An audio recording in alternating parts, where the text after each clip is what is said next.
All right, guys, welcome back to the channel. Welcome back to the stream. Sorry, I'm running just a little bit behind, running a little bit late today. I think my mic's a little too loud as well. Hold on. Okay. The volume should be a little bit better now. Sorry about that. Hope everybody's doing well on this Sunday. It's pouring rain where you are. It's raining here too. A lot of rain. Yeah. Saying the rain is nice. Am I feeling better? Yeah, I'm feeling good, man. I feel well rested. Did I watch that Darwin trailer? No, actually, I'm not sure what that is, Michael. Not sure what that is. A doctor's appointment tomorrow morning. Well, I wish you luck with that. So, as you can see, Leia is sleeping behind me on the cat tower, and boss is looking at me like, what gives, man? What gives?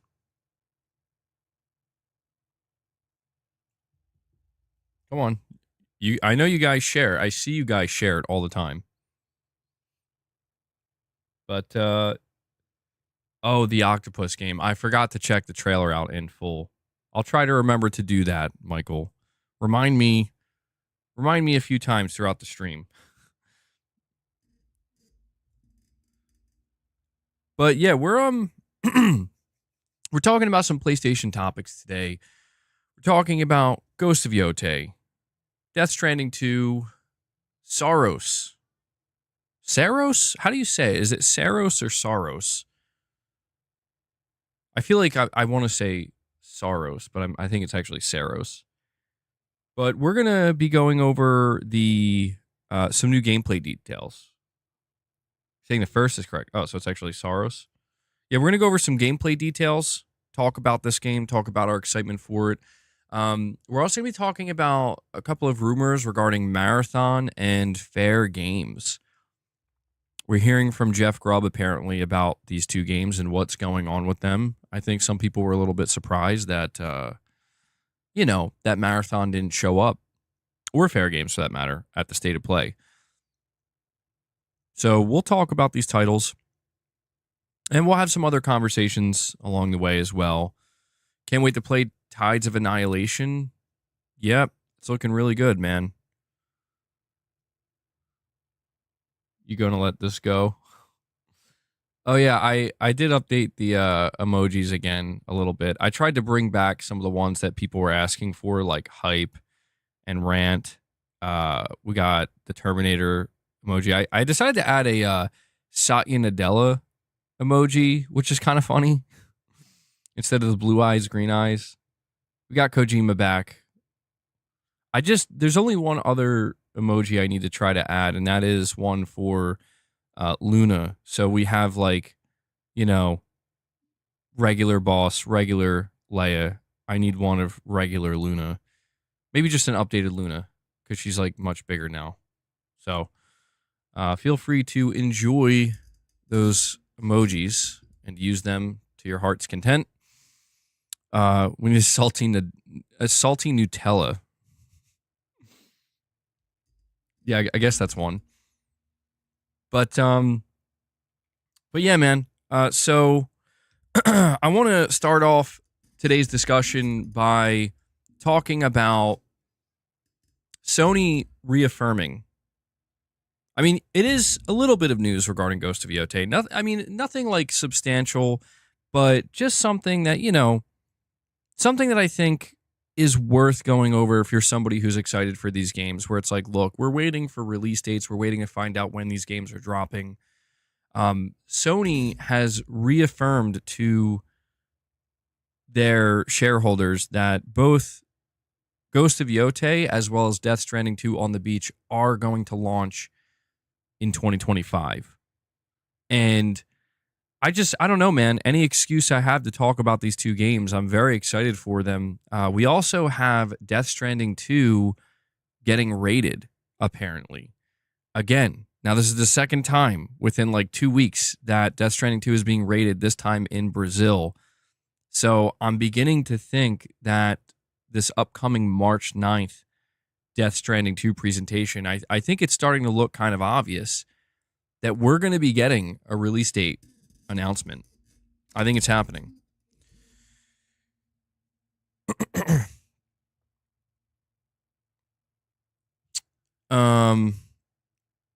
Dwayne, you're asking how was my weekend? It's pretty good, man. I just kind of hung out a little bit yesterday.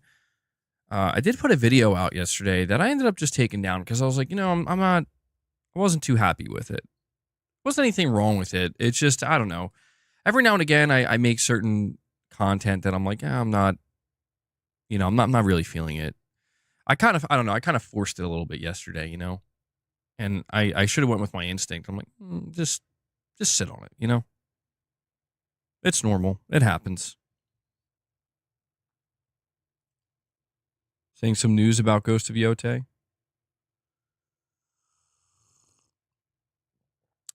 Yeah, we did talk about that a little bit. So Jeff Grubb, we discussed this on the last stream, but I guess I'll just bring it up again here since some of you guys want to talk about it a little bit further. Jeff Grubb is saying that Sony internally is apparently debating between whether they want to do a showcase this summer or a state of play. And they're thinking about doing a showcase. The way he kind of worded it makes it sound like maybe initially they were not going to do a showcase, but now they're reconsidering it. Like they're like, you know what, maybe we should. Maybe we should.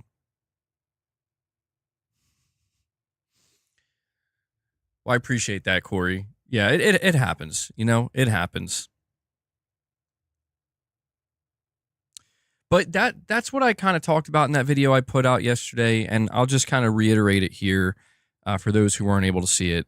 I feel like the only reason Sony should do a showcase is if they learned from their previous mistake. I think that they made a big mistake with the PlayStation 2023 showcase.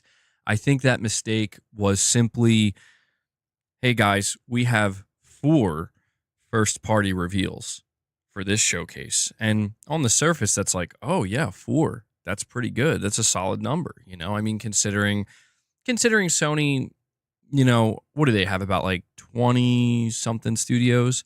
Getting 4 reveals in one shot, that can be very good. But when you analyze like what were those reveals, it's like, oh, a CG trailer for Fairgames. Okay. Also, a CG trailer for Concord.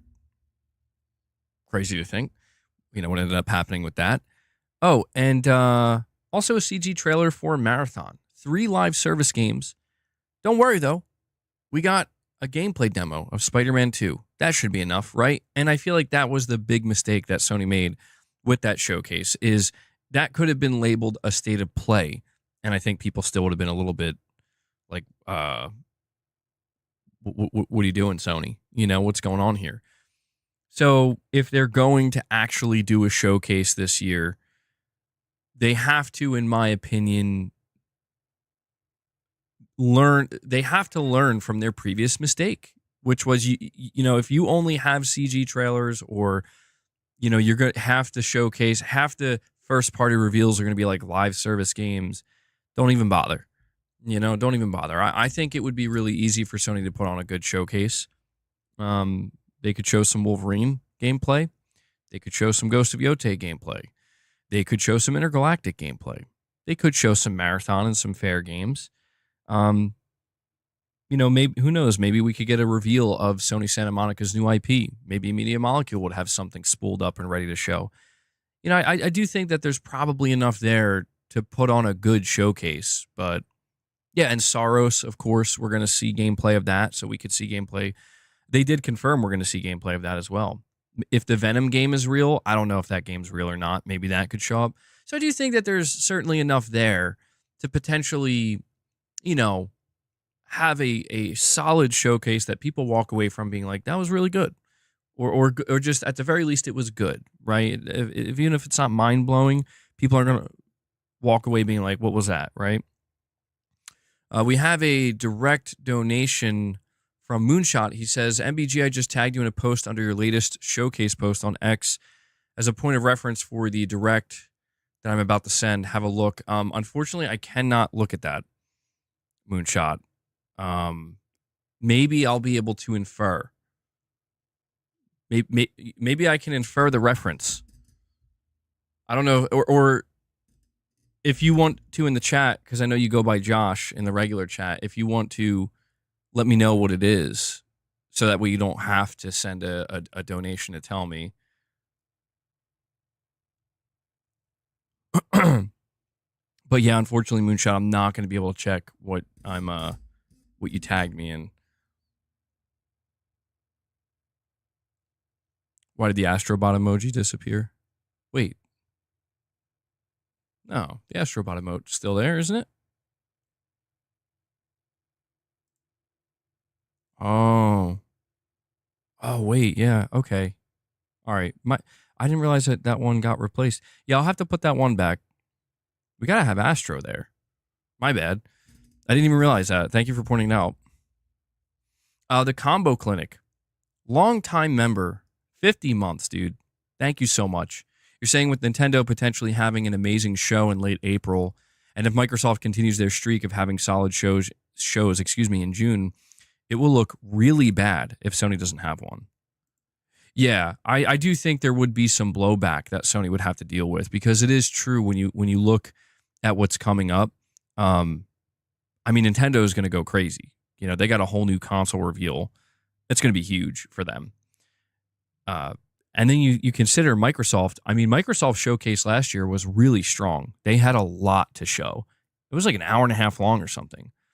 So it is going to look pretty bad on Sony's part if you get a big Xbox showcase, you get a big Nintendo showcase with a new console reveal, and then Sony's just like, here's a 30-minute state of play.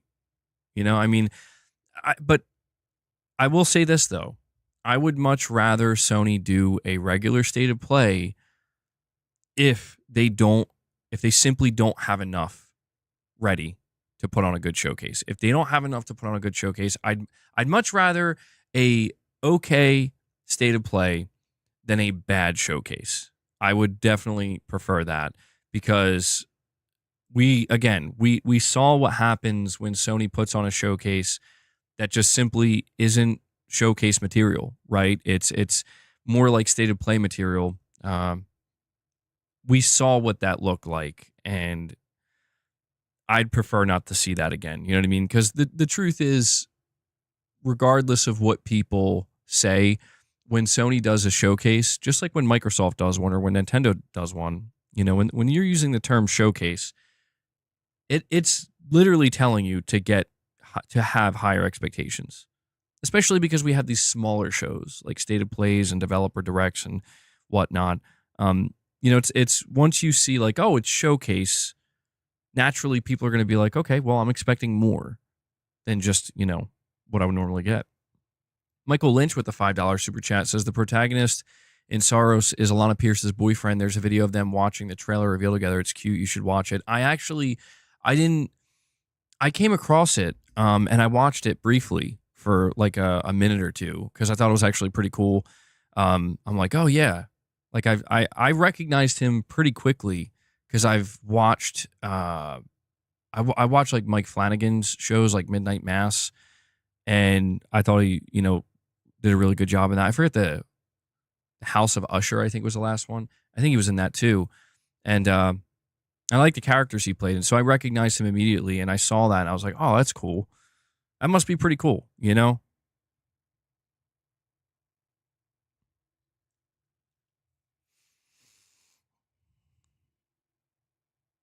Yeah, he is a good actor. Yeah. The PS5 Pro bundle of Monster Hunter is sold out in Japan. I didn't even realize there was a Monster Hunter bundle for the PS5 Pro. I didn't even realize that.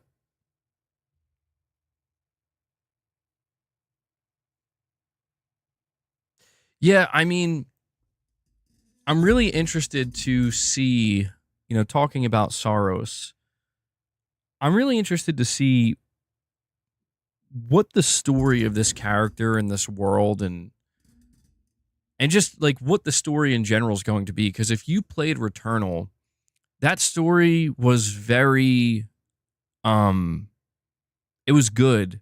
There's a specific word I'm looking for. It was like, I don't know that I don't want to spoil anything because I know that there's some people who maybe haven't played Returnal. Maybe they're going to play it for the first time when it gets close to Saros releasing. But the story of Returnal takes some unexpected turns, and there's just certain things that you encounter over the course of that game where you're kind of figuring it out as you're going along. And by the time you reach the end of Returnal, I do think the ending had a good payoff. I do. I think it had a good payoff. I think it had an interesting twist, and it really kind of makes you reevaluate the entire game. And I really loved that aspect of it. Yeah. I don't want to spoil anything. If you haven't played Returnal, or if you're not planning on playing Returnal, maybe go check out like a story breakdown. But that's one of the things that I think that Housemarque maybe didn't get quite enough credit for, is the fact that, everybody, when they talk about Returnal, they talk about the gameplay, which is good. They should, gameplay is king at the end of the day, but it's also the fact that they did for a studio that isn't really known for storytelling. You know what I mean? They did a really good job, I think. It's definitely a different type of storytelling from the usual like Sony first party games, but it was well done, I think.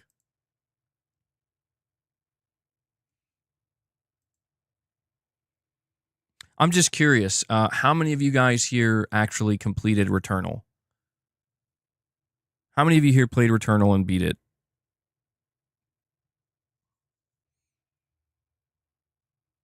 Returnal profited 30 million apparently. Where'd you hear that from?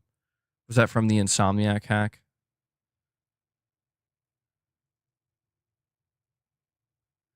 Everything you're saying was too damn hard. You gave up midway. It's a shame. I mean, you guys are definitely not alone there. Michael, you beat it 4 times. Nice, dude. See, a couple of people got the platinum. I did get the platinum. It was not an easy platinum. It was the RNG with the glyphs. Housemarque, please don't do that again with Saros. When Saros comes out, please don't don't do RNG glyphs again. Don't do it. I was pretty much done with Returnal at like the 60 or 70 hour mark. You wussed out mid-run Returnal. Dude, I'm telling you, it was the halfway point that was, I think, the make or break spot for a lot of people. Because I almost gave up as well. It was quite challenging. What I found so interesting about Returnal when looking back on it and why I'm so excited for Saros is I distinctly remember like what you guys are talking about, where when I was playing it, I was getting really, really frustrated, man, for probably the first like 10 to 12 hours where I was barely making it by. And it really was when you get to the third biome, I think that's what they call it, or, the third level, basically, the challenge really ramped up significantly. And it really was that moment where it's like, you're either going to get good or this is it for you. And it was almost it for me, where I was just trying over and over and over and over again. And I honestly just got to a point where I'm like, I don't think I can do this. But then, I don't know, I persisted. And then something happened. It's like a switch just flipped on. And I like literally, you hear the saying like, get good. And I literally got good. I don't know. Just instantly. It's not like it was a gradual thing. I mean, it was like a full 180 where suddenly I was playing like a pro and I'm like, why is this so easy all of a sudden? And I just got it. I don't know. It's like everything just clicked. And that was such a cool moment in Returnal, that I don't know that I've had a moment like quite like that in any other game, or at least not as like I've had moments where I get it and it clicks, but man, just a sudden 180 like that. What's up, Beast Mode? Yeah, I felt like Neo. It just clicked all of a sudden. So talking about Saros, I'll go over a couple of things regarding that new information. But we have Moonshot with the direct donation. He says it's a chart showing that Sony released the same amount of first-party games this gen at this point as the PS4 gen, yet this generation is horrible. That's interesting. Yeah, I mean, I don't quite agree with people's opinions where they're like, this generation has been bad. I think maybe the reason why some people have that opinion is because a lot of these games are sequels, and I think a pretty decent portion of them are remakes and remasters. And I think some people are like, well, I'm not a big fan of the remakes or the remasters. And that's really, I think, dependent on who you ask, because I've come across people this generation where they're like, I didn't play The Last of Us on PS4, so I'm going to play Last of Us Part 1. Or even more recently, I've seen a couple people saying that they didn't play Horizon Zero Dawn on a PS4, and they happen to, be kind of new to PS5, and you're like, yeah, I'm going to play the remaster. So it really does depend on who you ask, but I think, when you talk about analyzing, like, why is it that people have the view they do of PlayStation this generation?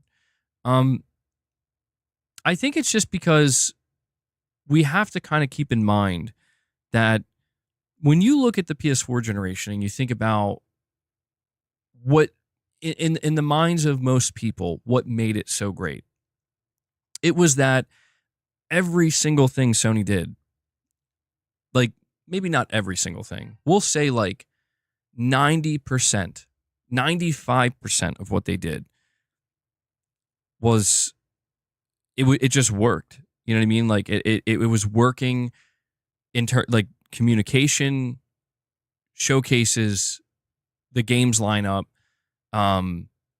They just had a very, I think, simple approach. And that simple approach was necessary because, well, they had to kind of climb their way back and make up lost ground that, occurred during the PS3 generation. So I think the mission statement for the PS4 generation was as simple as could be. We kind of messed up somewhat last gen. We're looking to make a comeback, and we just want to make a really great game machine. It just plays games, and we just want to make a bunch of great single player games, and we're gonna like double our investment into those single player games that you guys seem to like, and that's what we're gonna do.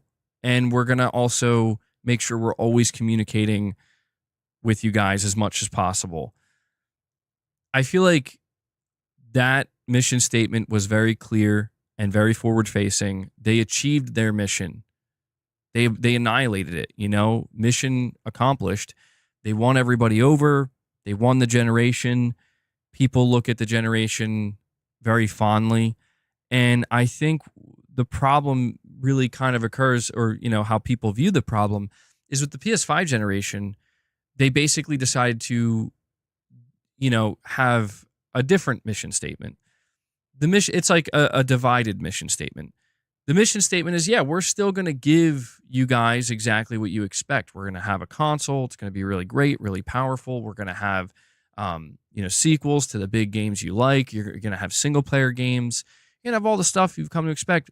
But the other side of this mission statement is, but we are going to start aggressively investing in other areas beyond just the console and the machine that just plays the games and exclusives or first-party single-player games.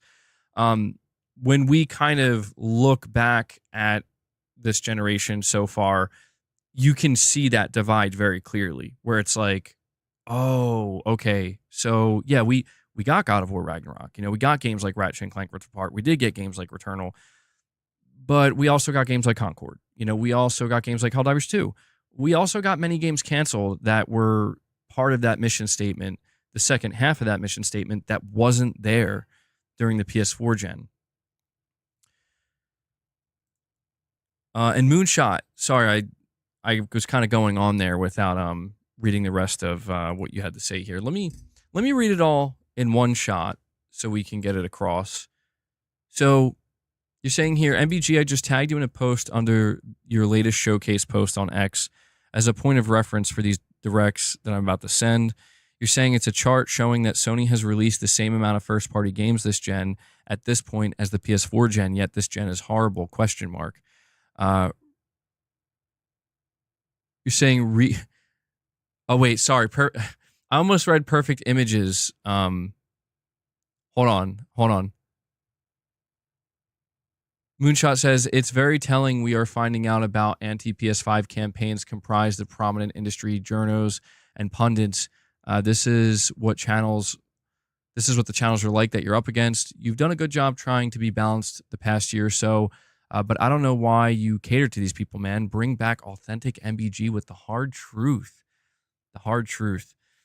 Well, yeah, I mean, I hear where you're coming from, Moonshot, and it's like, it's not that there's anything untruthful about my analysis of this. It's just, basically, I try to remove a portion of the emotion at times because I feel as though it's necessary in order to, well, honestly, it's for me. You know, I understand that the emotional side of it is definitely the more entertaining side for all parties involved. But there's also just the idea that, you know, one of the things that has drawn me to the gaming industry so much and talking about it extensively is the critical analysis of it. And there are times where I'm not critical enough. There are times where I'm overly critical, but there are also times where I feel like I find that good balance. And that's the thing. It's like, it's about trying to make sense of things. And I have no interest in trying to make sense of things that just simply won't make sense, right? That you'll go crazy trying to do that.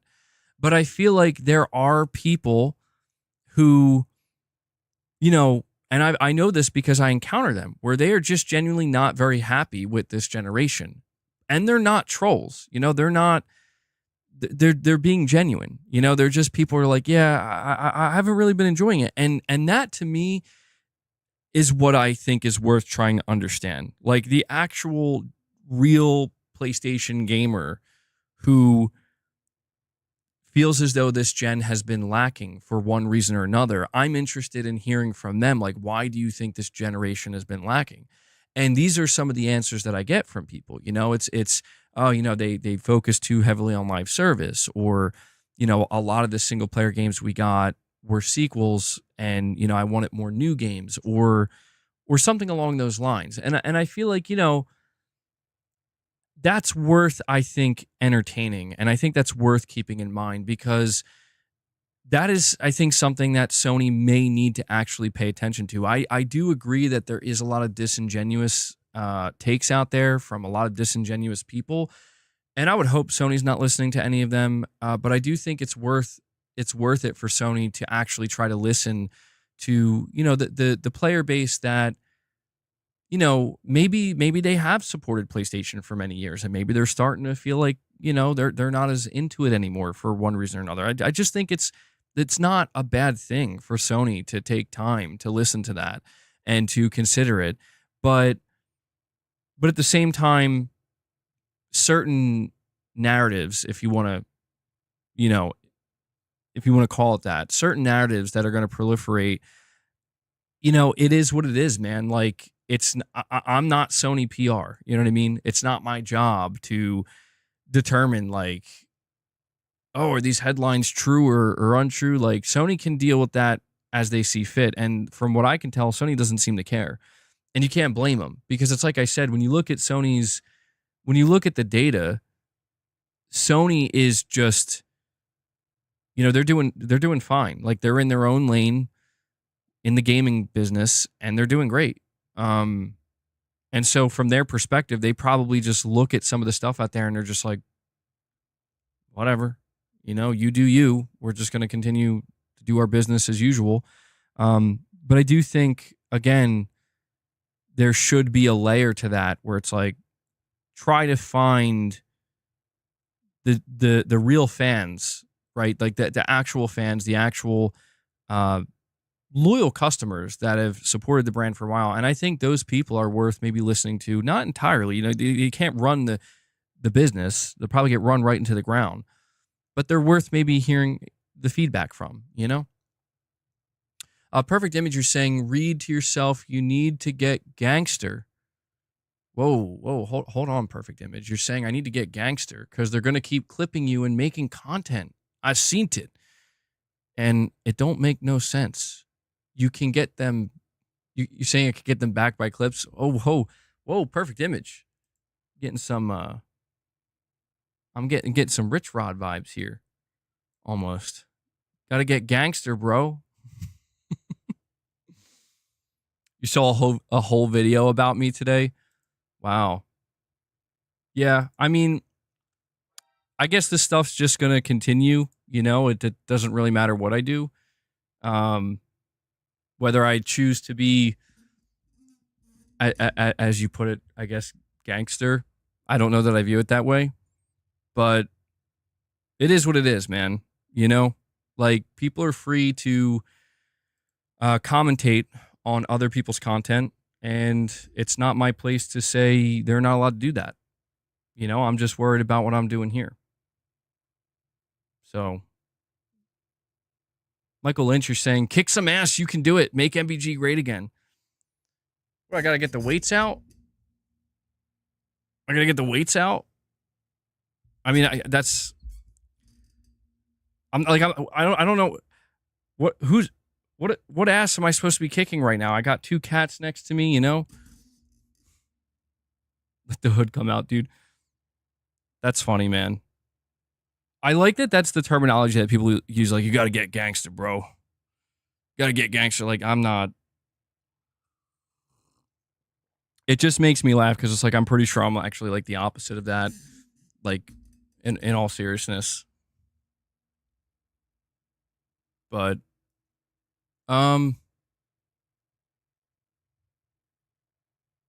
figuratively literal, you're saying, one thing I like about this gen compared to the PS4 is the diversity in their catalog. Returnal, Astrobot, and Helldivers have no counterparts on the PS4. Yeah, I do think that Sony has shown the ability to actually succeed in doing a couple of different things this generation. And I do think these things are kind of going a bit under the radar, unfortunately. To a degree, not completely. Like, when I say under the radar, it's like, the truth is, man, I saw an outpouring of love for Returnal during 2021 when that game came out, even leading up to its launch. So I'm not gonna like pretend that people weren't acknowledging it. They definitely were. You think about something like Astrobot. I mean, it just won Game of the Year, you know, and now it's in all over Sony's marketing. So it's clear that this stuff is working for Sony. Helldivers. I mean, what really needs to be said about Helldivers? We already know what happened with that game. I think it's absolutely true that Sony is beginning to find some success in these different areas that they would hope to find, you know, some success in it. I guess they see them as like kind of potential growth vectors. And they did make it clear that they're going to continue that to a degree. Anyway. I'm telling you, it really does seem like the biggest misstep that Sony made this gen so far. The biggest misstep has to be going so hard in the paint with live service, just like unnecessarily. Like, sir, how many live service games should we have? Jim Ryan responds, yes. You know, it's like, I just think that was a recipe for disaster, and I think that's what we got. I think we got a bit of a disaster. Sony was smart enough to understand, though. Jim Ryan was smart enough to understand that you still have to have other things in place. So if this does go poorly, you know, like maybe none of these live service games succeed. Maybe most of them do end up getting canceled. We need to just make sure there's still those things in place, like Intergalactic, like Ghost of Yotei, like Saros, you know, these titles, like, because let's face it, these are the games that are now going to define the second half of the generation. So it's not like they literally threw everything away and were like, don't do anything single player. But,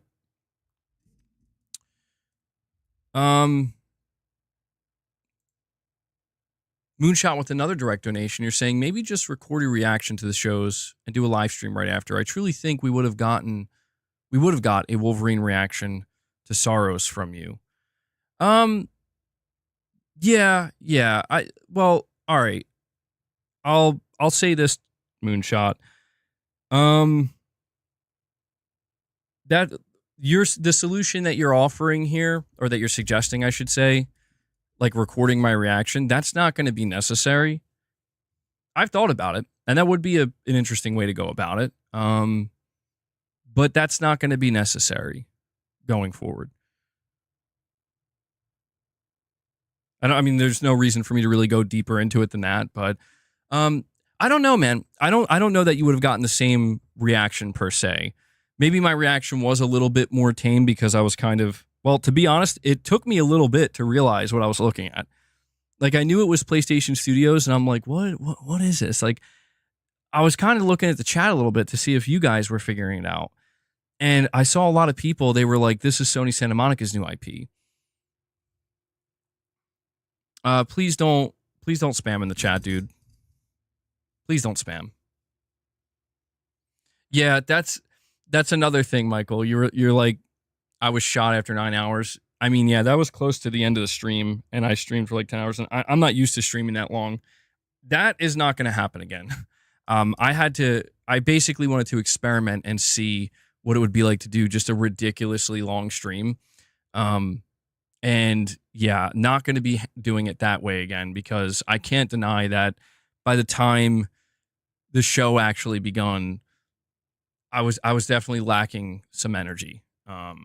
No matter how much coffee I drank. But yeah, man. Saros is at the top of the list for me. It's like, it is right up there with Wolverine in terms of upcoming PlayStation games that I'm actually very excited for. Yeah, I don't know how people do that, man. People who stream for like 8 to 10 hours a day. I mean, I guess if you're like playing a game, maybe I couldn't do it. Just flat out. I tried. I could not do that daily. Certainly not. Lancelot C with a $5 chat says, not going to lie, I would like us to discuss PlayStation sequels plus video game sequel fumbling. Spider-Man, Horizon, and Ghost of Yotei. Well, Lancelot, I don't think we can count Ghost of Yotei. I mean, I guess it depends. If you're somebody who's immediately upset by the fact that you're not playing as Jin Sakai, then I guess you could count that. You know what I mean? I guess you could count that as a fumble. I don't have any negative feelings towards Ghost of Yotei as of right now, because, well, I mean, what I saw looks really good, you know? It looks really good. It would have been, I definitely would be, I would say overall my excitement would be higher if it was Jin Sakai returning and a direct sequel to Ghost of Tsushima.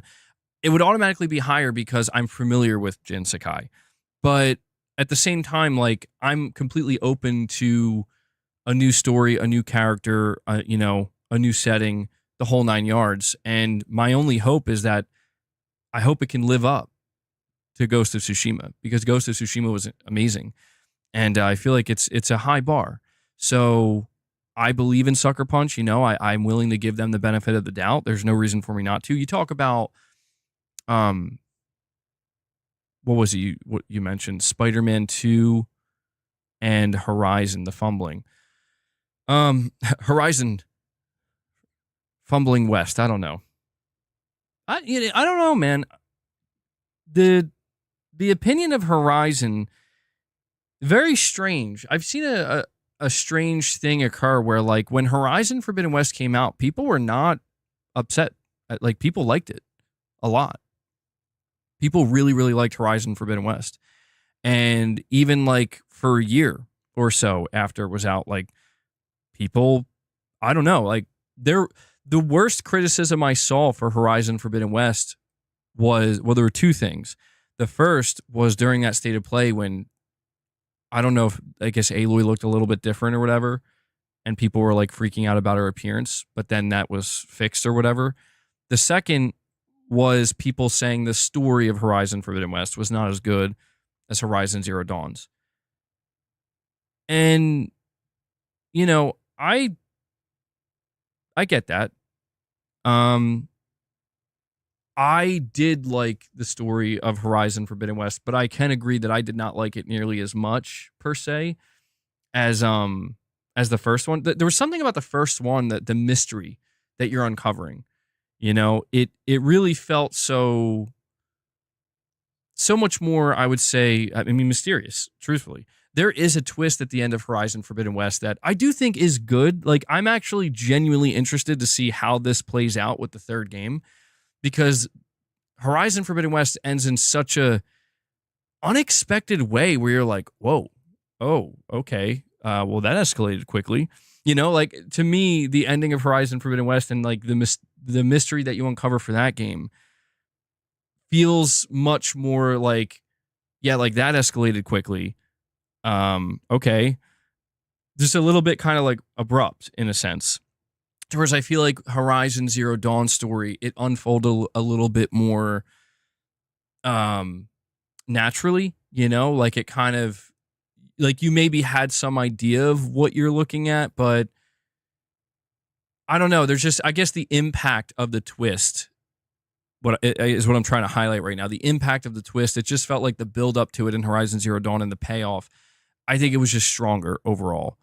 I think that in Forbidden West, they tried as best they could to match that, but I just don't think they were able to do it. But it's not to say it's not interesting. That's where I do disagree with some people when they talk about Horizon Forbidden West. They make it sound like it was like an awful story.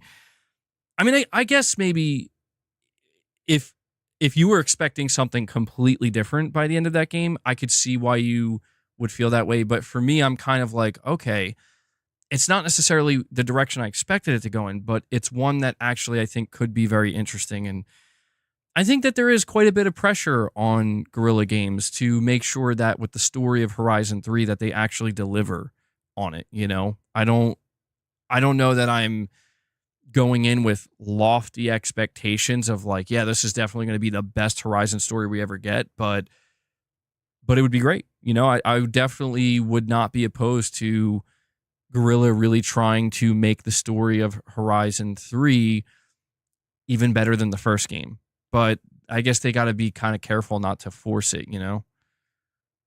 I don't know. It'll be really interesting to see where they go there. Now, when it comes to Spider-Man, I mean, we already know how people feel about Spider-Man. Spider-Man is kind of caught in the woke versus anti-woke conversation, and I've already said my piece numerous times. I'm not going to reiterate it here. It's not necessary. Looking forward to Spider-Man 3, speaking just from a pure story standpoint, I can agree with the criticism for Spider-Man 2, where people were like, it felt like maybe it was a little bit either rushed, or if not rushed, it felt like the pacing was not necessarily ideal.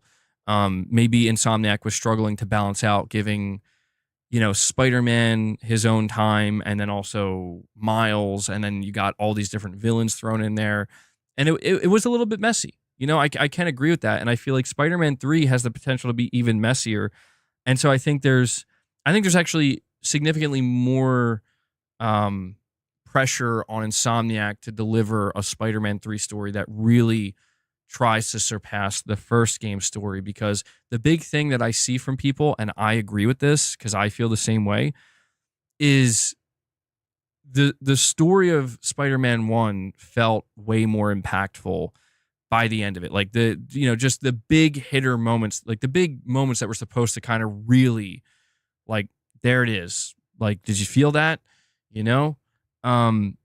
They were way more impactful than the moments that we got in Spider-Man 2.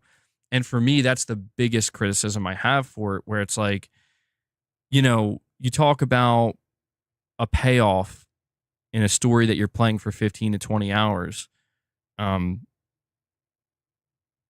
think like if the story of Spider-Man 2 was the first time we saw Insomniac do a Spider-Man game, I think people would be a little bit easier on it, But I just think it's the fact that when you play Spider-Man 1 and then you go into Spider-Man 2, Spider-Man 2 does a lot of things really, really well, for sure. And it's not nearly as terrible as some people. I mean, some people make it sound like Spider-Man 2 is god awful. I don't think it's god awful. I don't think it's that. I think it's definitely got some weaknesses. Um, and there are certain areas that I think if you look at it pretty closely, you can easily identify like, yeah, that's not really landing the same way. Or I don't think that that's landing the way that you thought it would. But again, Insomniac did what they did with Spider-Man 1.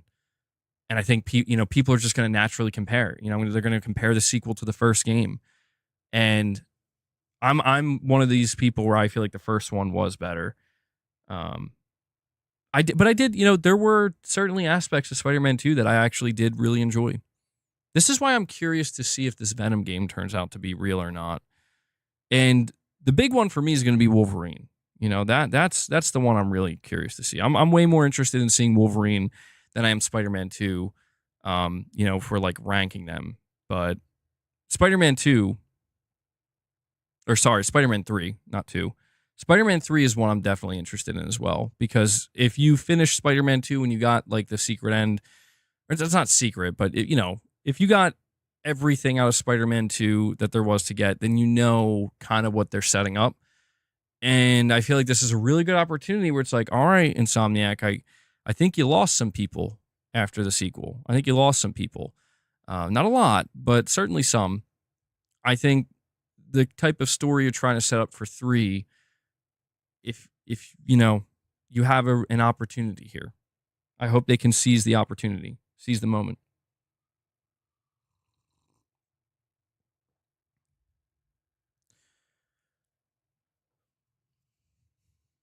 Oh, that's funny. As soon as I finished talking about that super chat, Lancelot, you got another one ready to go.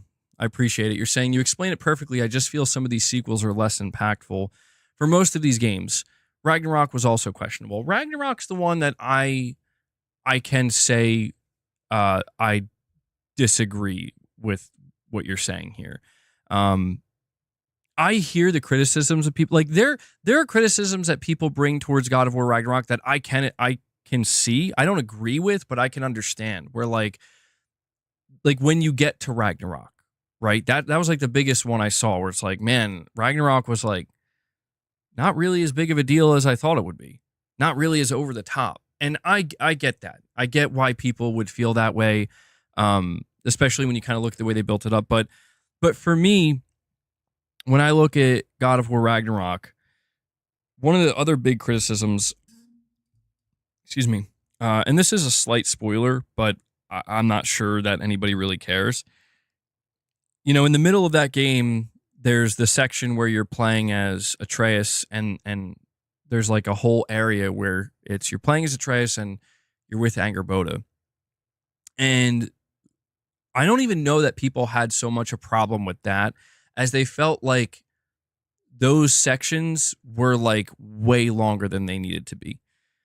And if we're being like hypercritical, I do think like, yeah, some of that stuff probably could have been cut out and it would have been fine. I actually didn't mind the Atreus sections. I thought it was cool playing as Atreus. I liked playing as Atreus. It wasn't as good as playing as Kratos, obviously, but I don't think it's supposed to feel as good as playing as Kratos. I think it's supposed to feel a little bit, he's different. He's not as strong, of course, and so he has a different like move set, different abilities. I did like playing as Atreus, but I do think that maybe they were, if there was like one major criticism, if not major, just one criticism of Ragnarok, I would say maybe some of these sections are a little too long. There was a lot of climbing. Yeah, there was a lot of climbing. But overall, man, like when I think about my experience with God of War Ragnarok from start to finish, and like for me, that game is just a masterpiece. I know this is another area where people like to compare the first one to the second.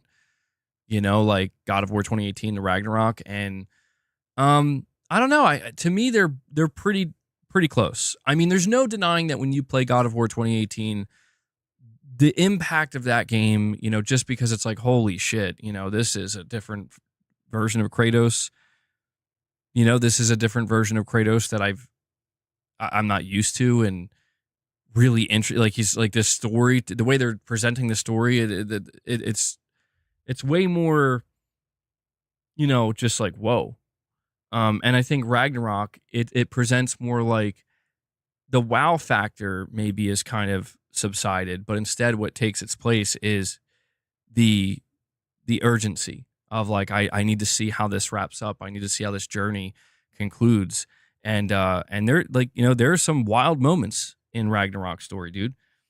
There are moments that I still think about and I'm like, yeah, dude, for me, Ragnarok easily one of the best games I played this generation so far. And yeah, it's on PS4, but that's neither here nor there. That game was awesome.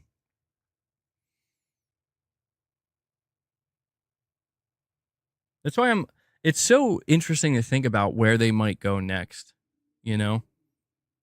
It's really interesting to think about where they might take God of War next because again, no spoilers, but yeah, they Santa Monica said that God of War Ragnarok is going to wrap up the Norse saga and yeah, it absolutely did that.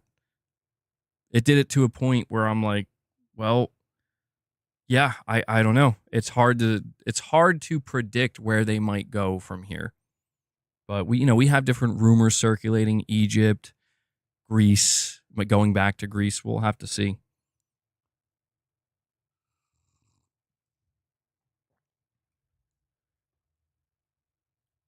But yeah, man.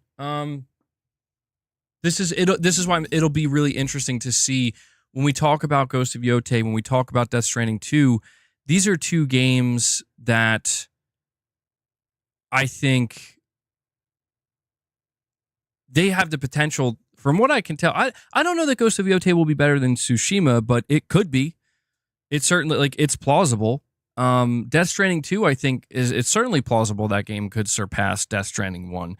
Death Stranding 1 to me, more so than most games that we got from Sony last gen, Death Stranding 1 might be the one where it's like, I think this has the most potential of like, it is getting a sequel. It's gotten more time to develop the sequel. And I think there were clearly certain things or concepts or whatever that Kojima, you kind of get hints in Death Stranding that he would have liked to do more with it. But you think Death Stranding's overrated? I disagree. I disagree. I don't think it's overrated. I think it's actually rated correctly. I do. I think that there are people like Death Stranding to me is the type of game where it's like this is a love it or hate it type game. And I think because of that, there's a lot of, it kind of meets in the middle, or maybe a little bit more past that, where it's leaning more towards good.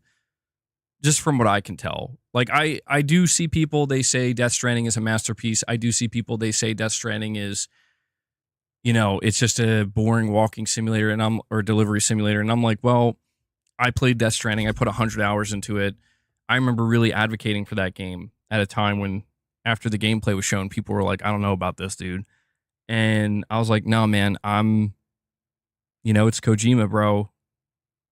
Metal Gear's my favorite game series ever. I'm going in, and I'm gonna, until this game gives me a reason not to like it, I'm gonna go in and I'm gonna see what it has to offer. And I'm really glad I did because, it's funny, when I was on Xbox, I always told people like this is the game that's gonna get me to get a PS4. Like no matter what. I might be able to hold out on some of the other games for now, but for those who were here long enough, that I'm like, yeah, dude, that's the game. And the thing I'm most curious about with Death Stranding 2 is Death Stranding 1, like I said, it had so many different, it was doing so much at one time that, like, looking back on it, it's like, man, things were kind of all over the place in a good way, like in the most Kojima way possible. I'm just so curious to see how Kojima, like what else he's going to add on top of that. Because that's the whole thing here is Death Stranding, it has, I would say, what at first seems like a very simple gameplay loop of, oh, you're just delivering packages. But like the further you get into the game, the more you realize like, oh, oh wait, there's a lot more to this than I originally thought, or than I would have guessed. Mr. Hamster, what's up, man? Glad to see you again. They just need to add a Walkman in the game. I mean, there does seem to be some hints, and people talk about this, that you're gonna be, you're gonna be like kind of on the sea and using ships and whatnot. They haven't shown that yet, but there does seem to be some hint of that. Or they might be like kind of hinting you're gonna be doing something like that. Venino with a direct donation says, "Hi MBG, why can't we play the member content with YouTube Premium with the screen off? This is good for us while we're working. Can you check into that?" Yeah, so Venino, I do see people asking me about that. That is not in my control. That is a YouTube thing. When it comes to members content, for some reason, I don't know why YouTube does this, but they don't let you. Yeah, like they don't let you just play it in the background with your screen turned off. I don't know why. I'm assuming one day that's something they're gonna like fix and implement, but that's not on my end. Like it's not like a setting I can change or anything like that. If it was, I would definitely make it so you could do that. So hopefully you're still able to watch the content okay, Venino.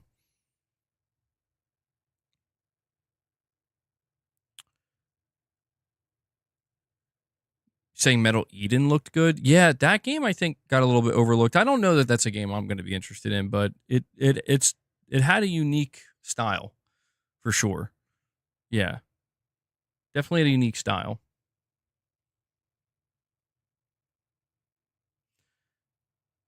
But yeah, man. One of the games that didn't show up at the State of Play was Death Stranding 2, and I had a suspicion when we found out that Death Stranding 2 was going to be getting its own dedicated event on March 9th.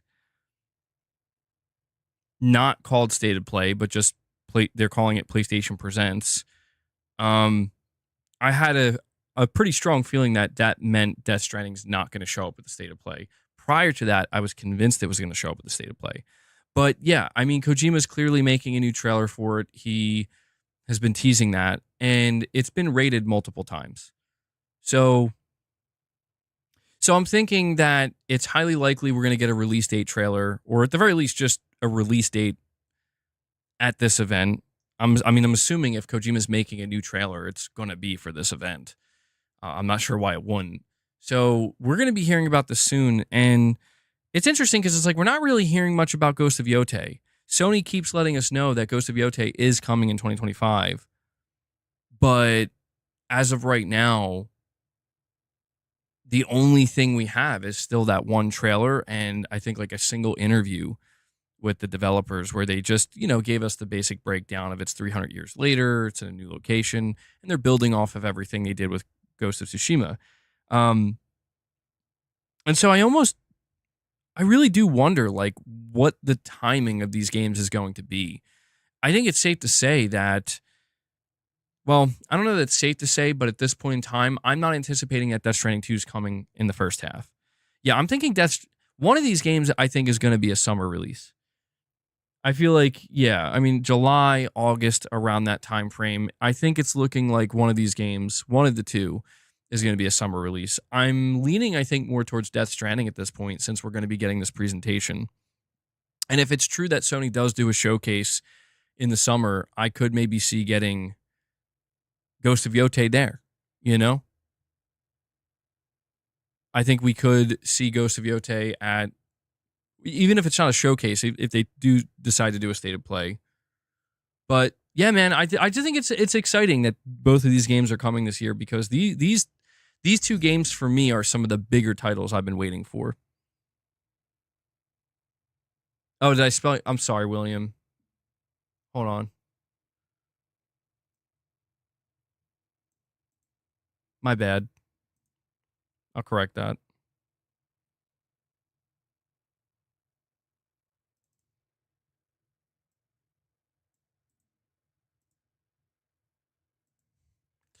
I'll do that now.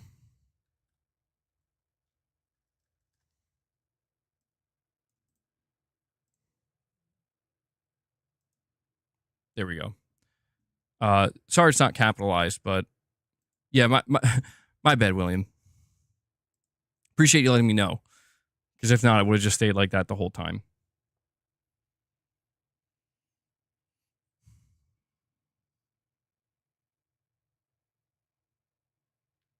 Did Tsushima release in July? Am I misremembering? You're not misremembering. No, Ghost of Tsushima released in July of 2020. So, you know, I don't look at that as like, oh, that means we're going to get it in July of 2025 for Ghost of Yotei. But it does show that they clearly have a willingness to release a game like this, in the middle of summer. So, really curious to see more of both of these games because they're easily some of my most anticipated. Josh Z with a $10 super chat says, I really like the sequel, God of War Ragnarok, and playing as Loki was cool. The emotional impact was bigger, in my opinion. And I appreciated that some character endings were bittersweet or in some cases just plain sad. Yeah, I mean, I think that's one of the things I look back on very fondly with God of War Ragnarok is there was a lot of closure all around. And like you said, there were some just really sad endings. And it's like really difficult to tell because there are some endings that maybe could be interpreted as somewhat open-ended. And there are definitely certain threads that they left open. So you kind of do wonder if they're ever going to do anything more with any of these characters. But without spoiling anything, it was the ending of God of War Ragnarok, I feel like by itself was more than enough. But the thing that always gets me when I think about Ragnarok is how we got that Valhalla DLC. And the shocking thing about that Valhalla DLC is how it really, like, that's the true ending for Kratos, I feel like the ending you get for Ragnarok, it is an ending for both Kratos and Atreus. Like, kind of, when I say an ending, I mean, like, you look at how God of War 2018 starts, they go through this massive journey that spans across 2 games, and it definitely, there's closure to that. But what was awesome with the Valhalla DLC, and I think just unexpected, is they were like, well, actually, given that Kratos has much more history, there's a little bit more we got to do here. So, yeah, man, God of War Ragnarok was amazing, and I just another shout out to Santa Monica Studio for doing what they did with Valhalla and making that free, man. We need to see more stuff like that. So, Josh, I appreciate your super chat, man.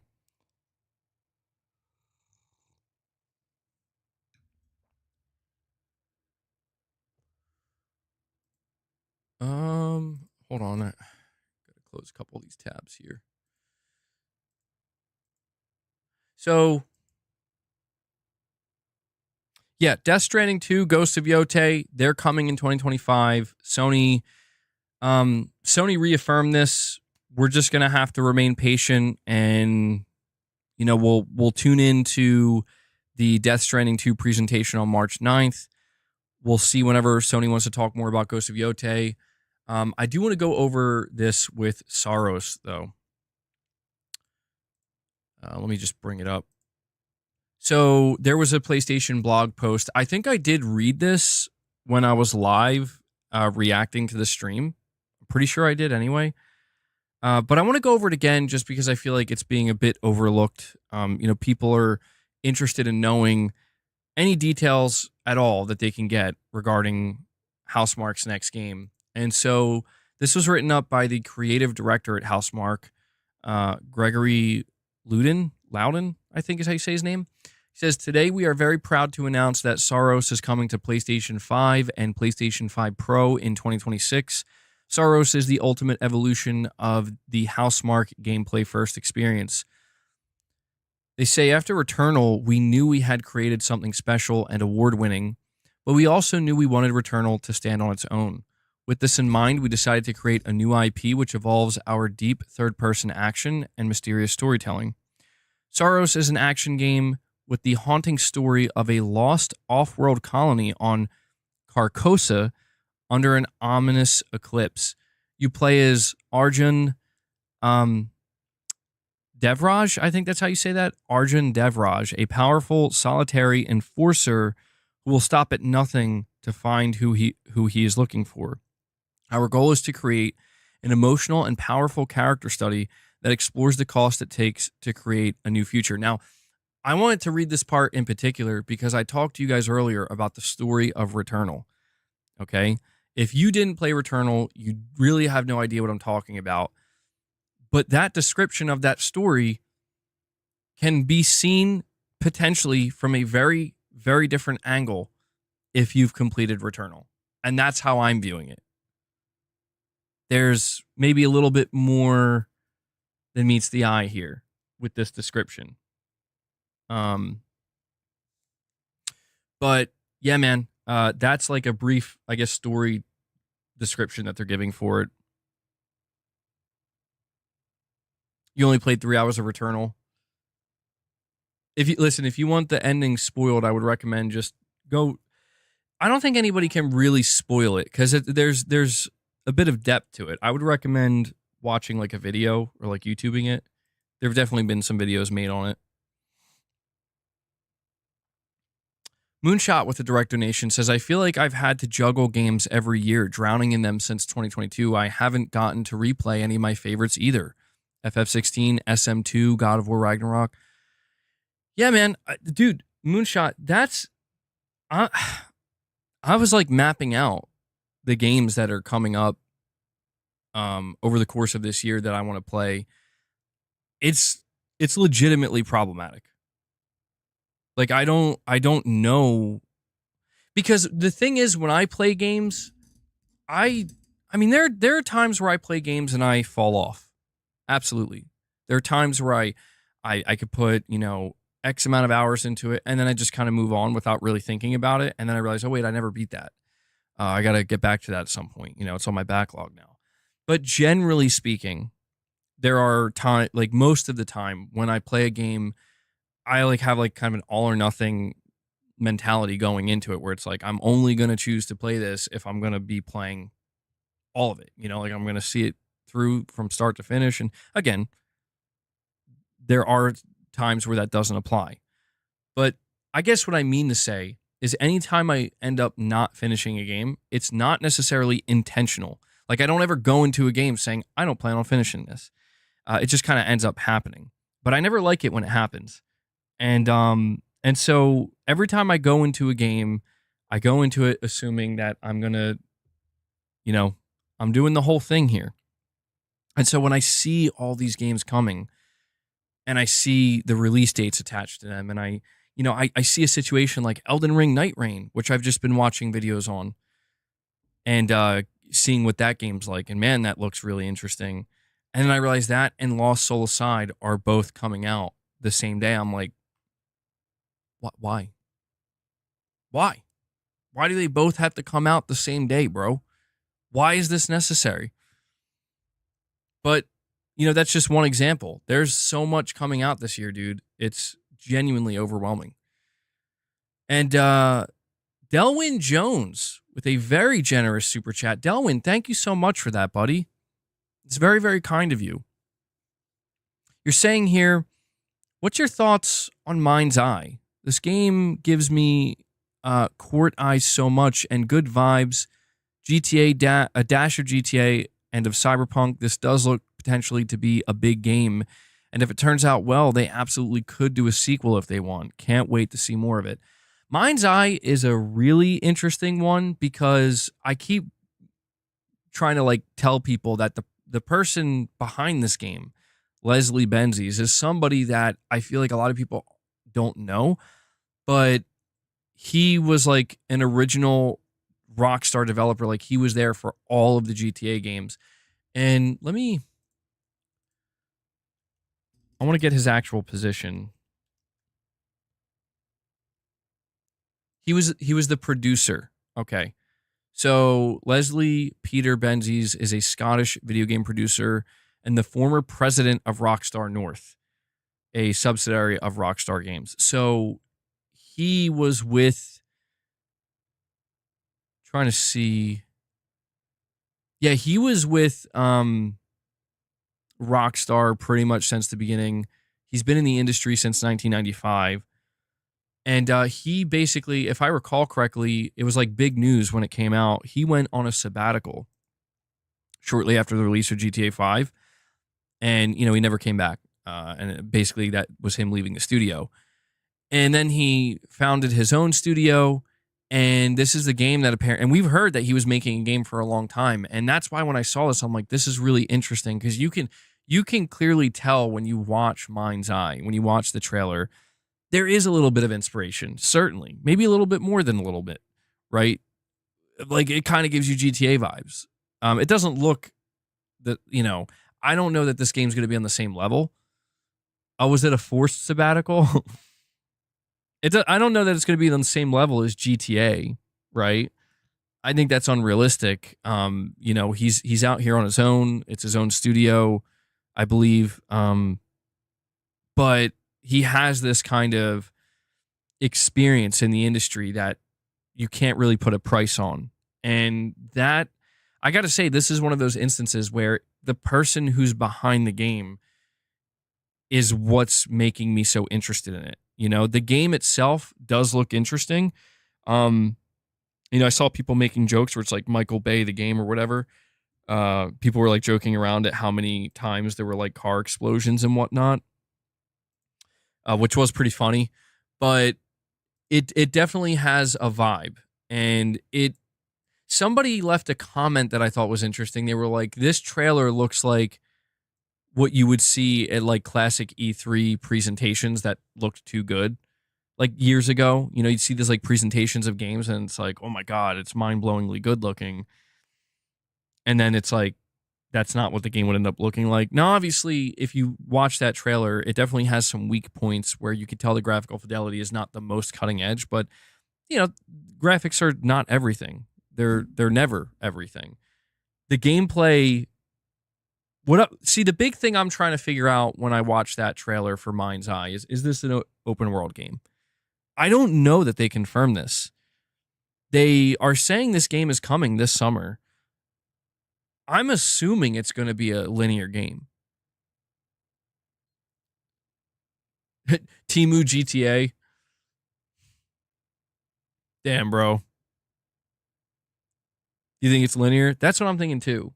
Yeah, see, that's what I'm curious to find out because knowing that Leslie Benzies was a producer at Rockstar and the president of Rockstar, think GTA, think Red Dead Redemption.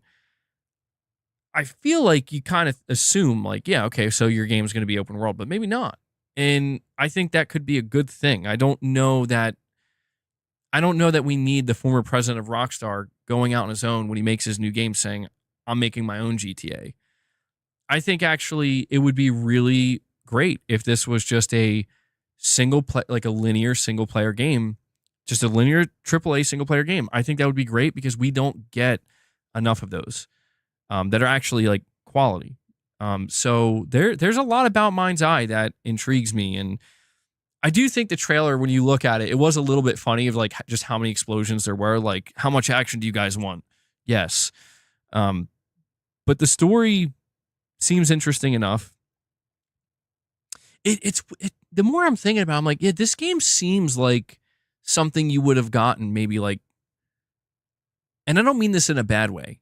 I think some people might think they might take this the wrong way. I mean in a good way. Like, it feels like a game you would maybe get during the PS3 and 360 generation, but today, where I'm not saying it like graphically, I'm not saying it looks like a 360 or PS3 game, or even the gameplay doesn't look like it. It definitely doesn't. It looks way, way, way better. It looks like a current gen game.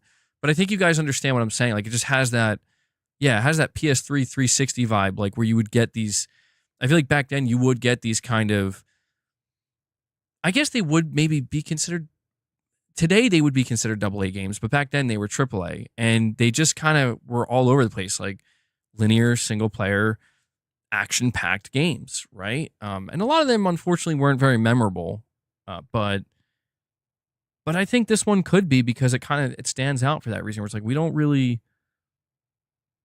really see games like this that often. So I'm, and especially talking about Leslie Benzies, like he's an old dog, he's been in the industry for decades. So it kind of makes sense that this game would maybe have a different vibe to it that feels like something from the past. So I'm definitely interested, Delwyn, in this game. And yeah, that's, I think, maybe an interesting way to describe it. A little bit of GTA, a little bit of Cyberpunk, bunch of things kind of mixed in there. So I'll be looking forward to it. I do, again, the last thing I'll say is I find it interesting that they're saying this game's coming out this summer. That means we got like, what, 4 or 5 months until this game comes out, potentially? Maybe less than that. So I'm assuming we're going to be seeing more of it very soon. And Delwyn, thank you once again for the generous super chat, man.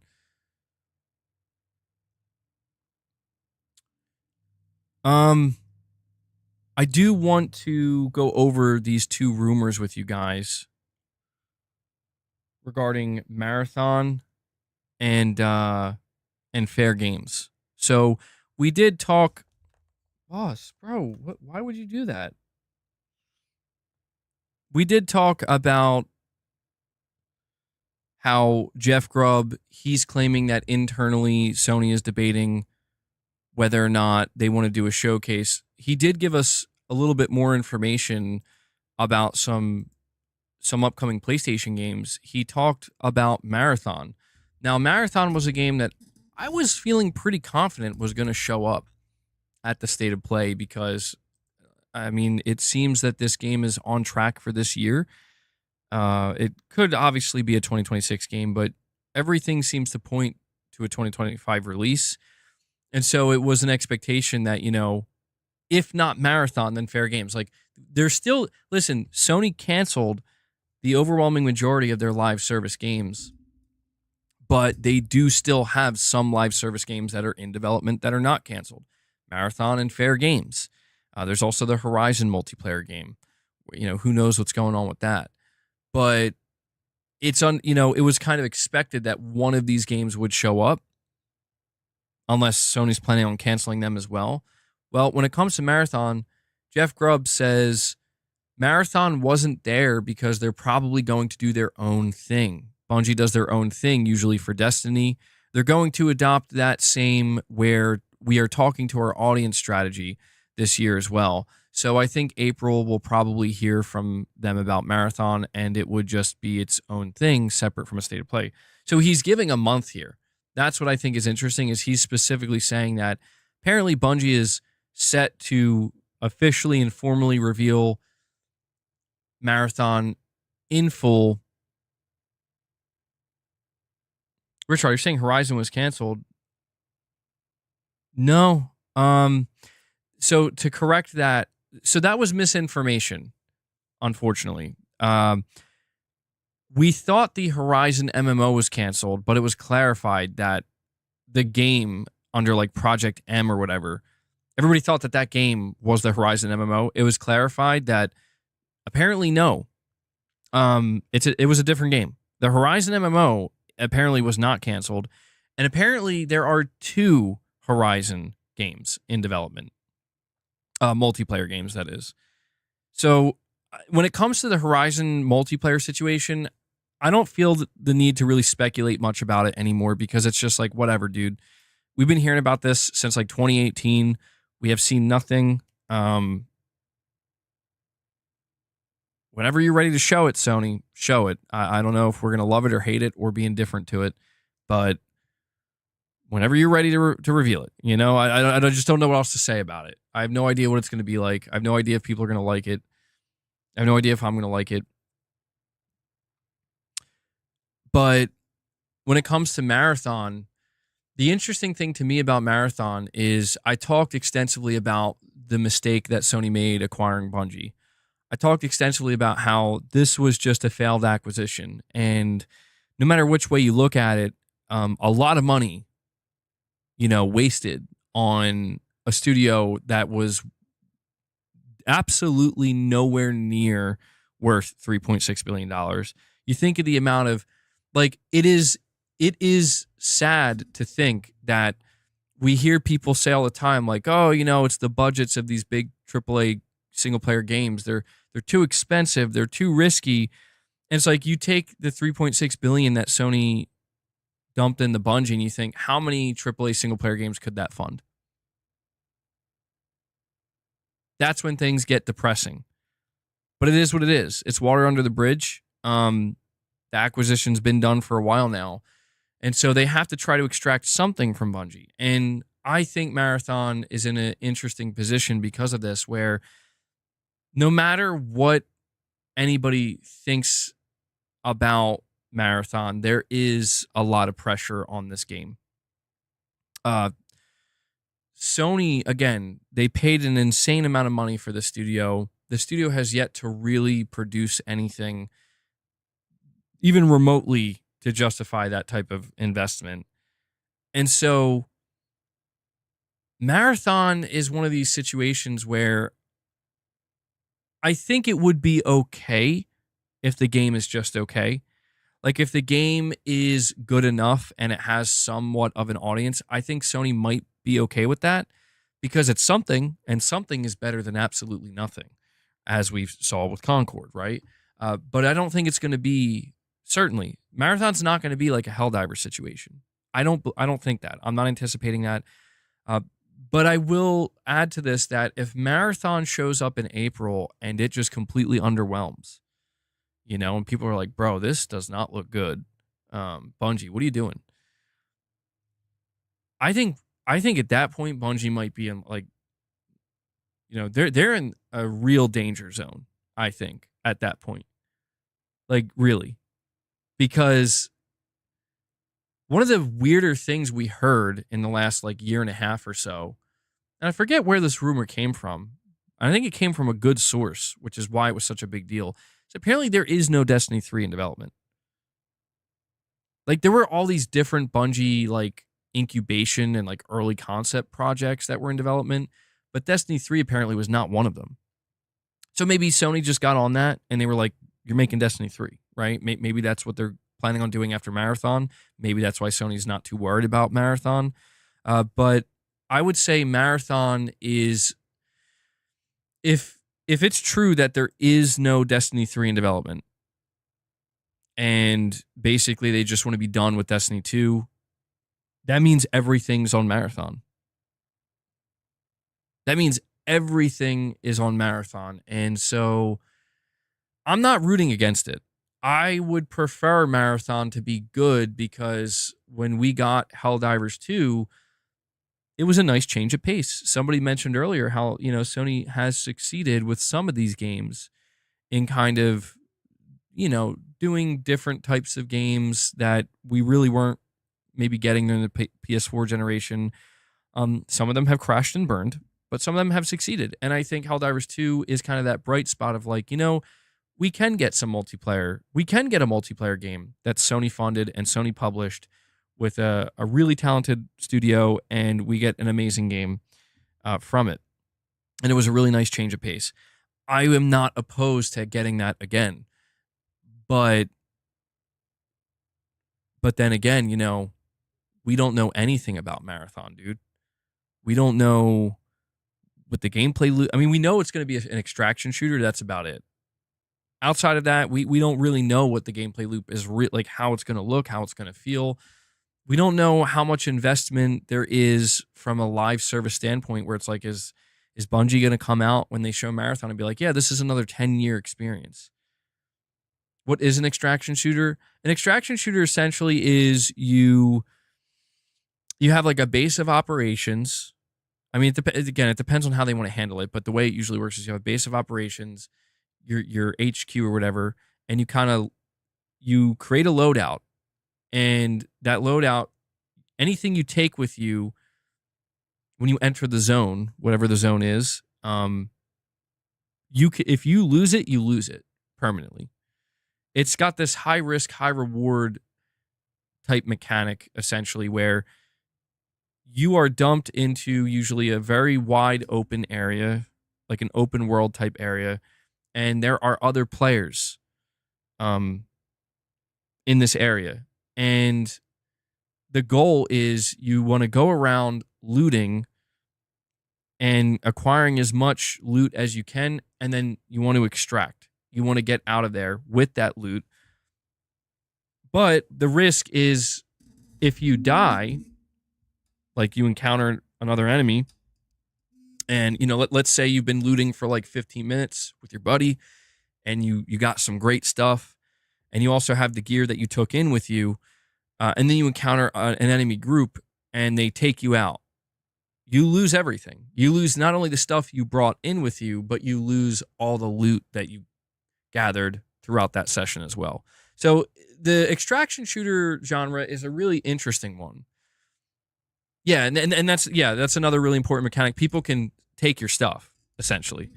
So like if you kill a group of enemies, now of course there can be like variations, but if you kill a group of enemies successfully, you basically get all the loot that they got and all the stuff that they were carrying. You can now make it yours. You just got to make sure you get out. That's the big thing. So it is a solid game mode. It really is. It has, extraction shooters can be addictingly fun, but the problem with the extraction shooter genre is the mentality that many developers had, many publishers had when greenlighting extraction shooters, is they thought this is the next battle royale. And the truth is, the extraction shooter genre did garner a following, and it did garner, success, but nowhere near. I mean, this was not like, it did not trend the way that they thought it would. It's a little bit more niche now, So there's no doubt that when Bungie greenlit Marathon, they were doing so believing this is the next big thing. And it's coming way after everybody realized it's not the next big thing. So the question becomes, like, can they find a big enough audience that's interested in this type of gameplay to, to sustain the studio? How are Destiny players going to feel about it? That's another big one. Hold on one sec, guys.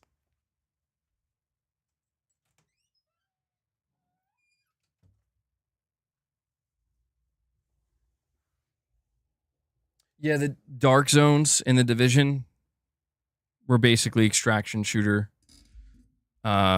areas of that game. It can be really stressful, dude. Extraction shooters can be some of the most stressful games you ever play.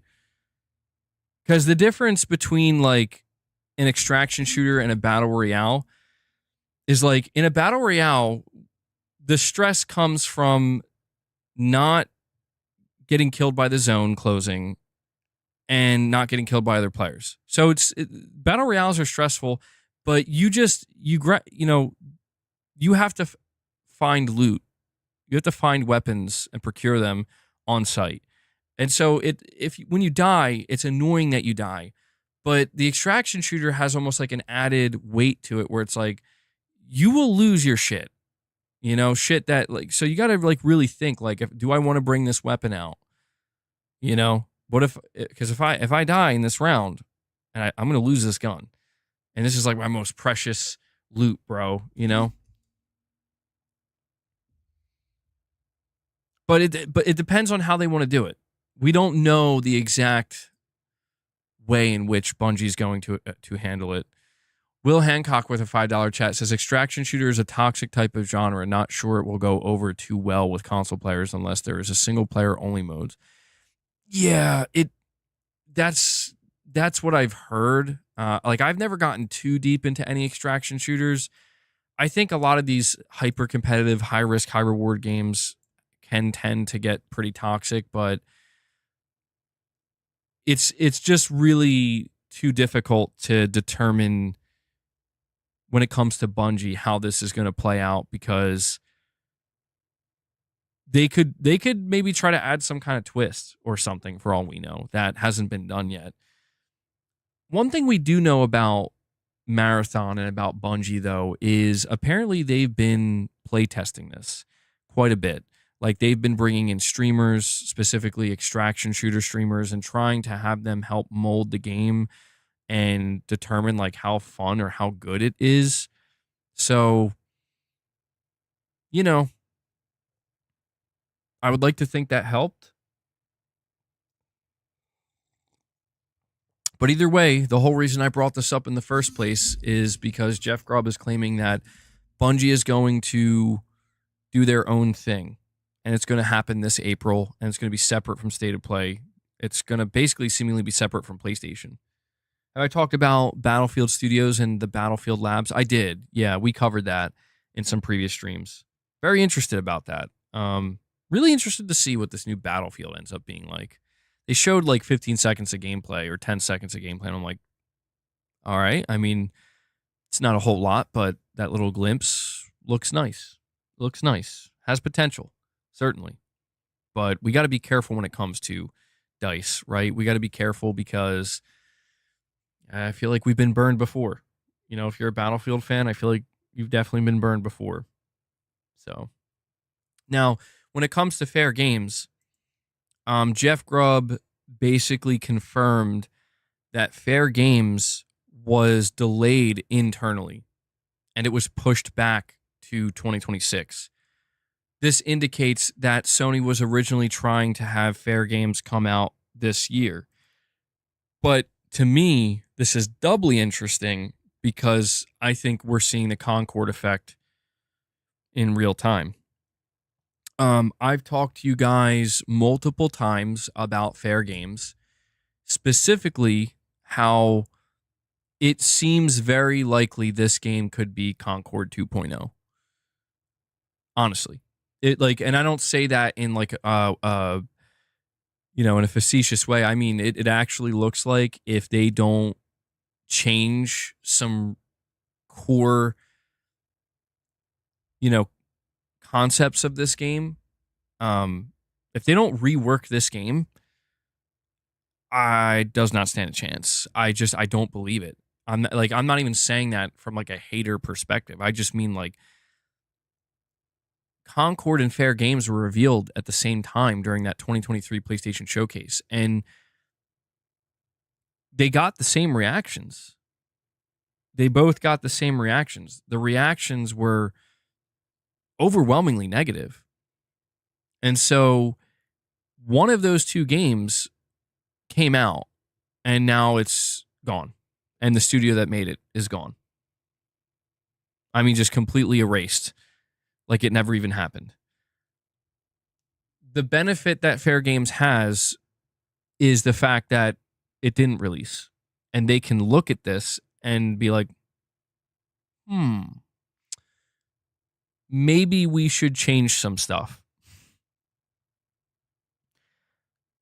I don't know what they're going to do with this game. The fact that it's being delayed to 2026, though, tells me that there's definitely a lot of work going on behind the scenes to rework it and to try to learn from Concord's mistakes so that way Fairgames is potentially better positioned to actually find some kind of audience. I don't know. I don't know how this game wasn't canceled.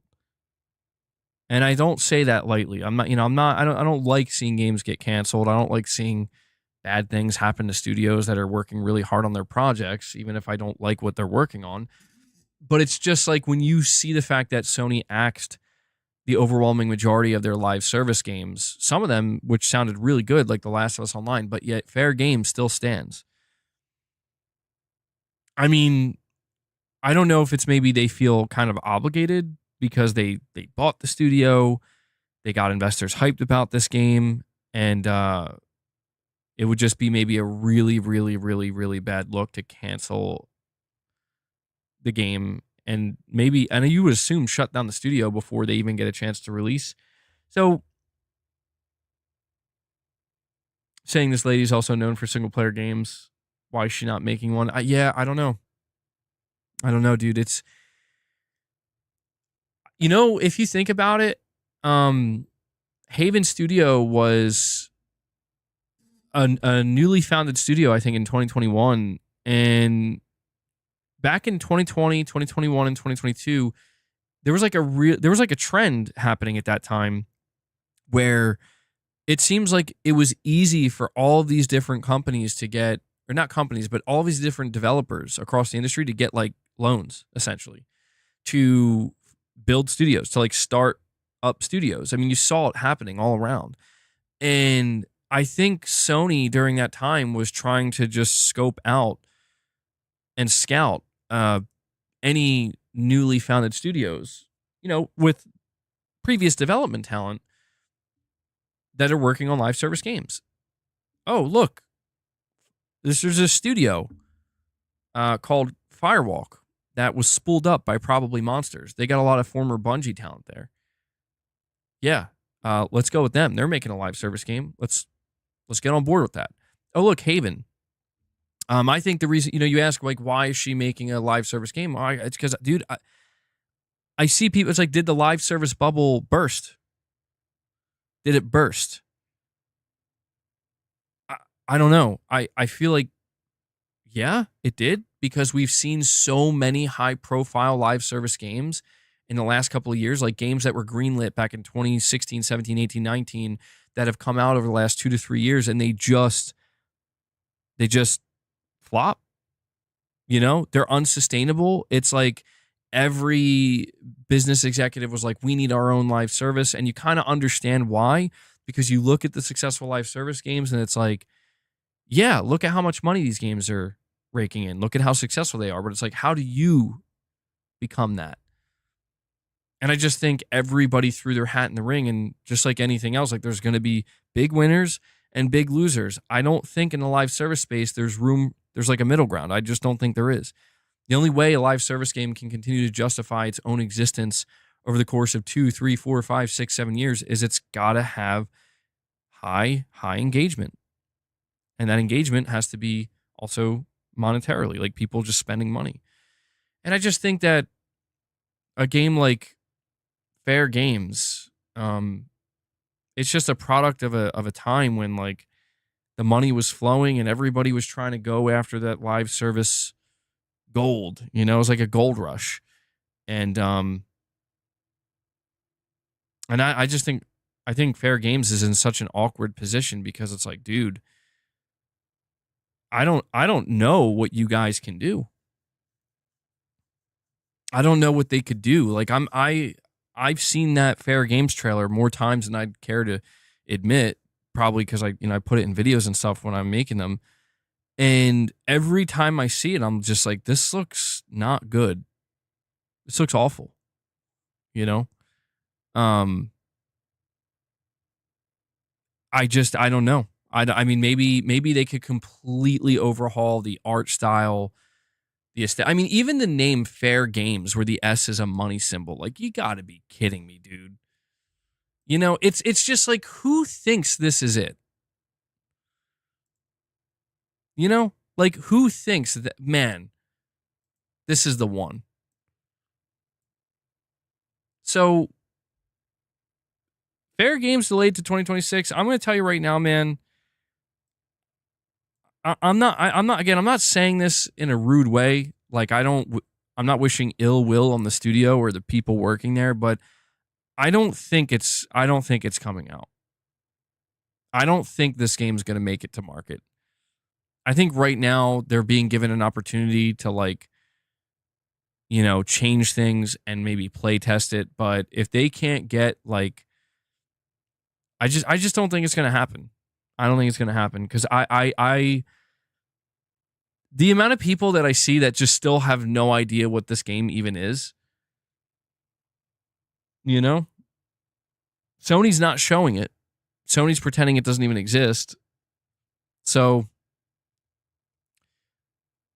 the only live service game that Sony has in development right now that I actually have a fair amount of confidence in is Marathon, because it is Bungie. They do have experience, and they've run games for years at a time. So even then, though, like, I'm still not convinced.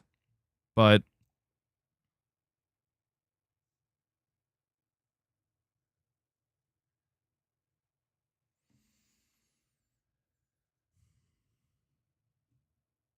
you wish you kept your 28-inch fat Sony TV?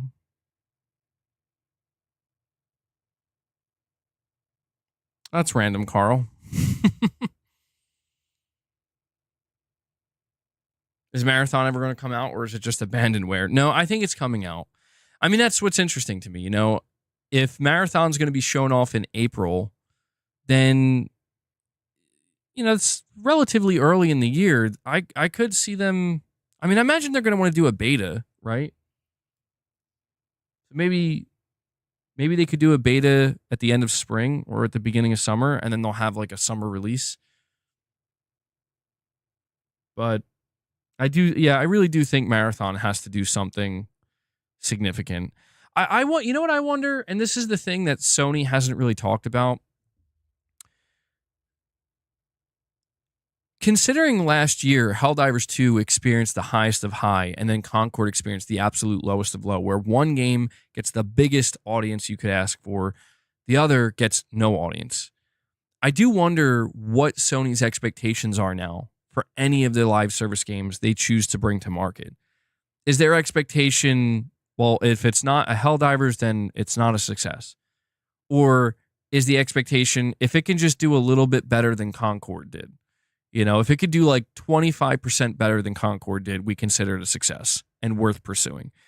This is what I'm interested in finding out, because only the executives inside of Sony know what their expectations are.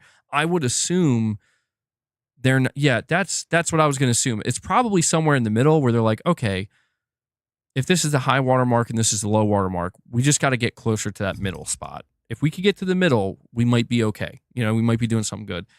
Because the craziest thing with Concord, dude, is they didn't even give it a chance. Looking back on it, like, they really, and you can't blame them. I'm not saying they should have given it a chance, but they had like, Firewalk had like 3 seasons of content planned.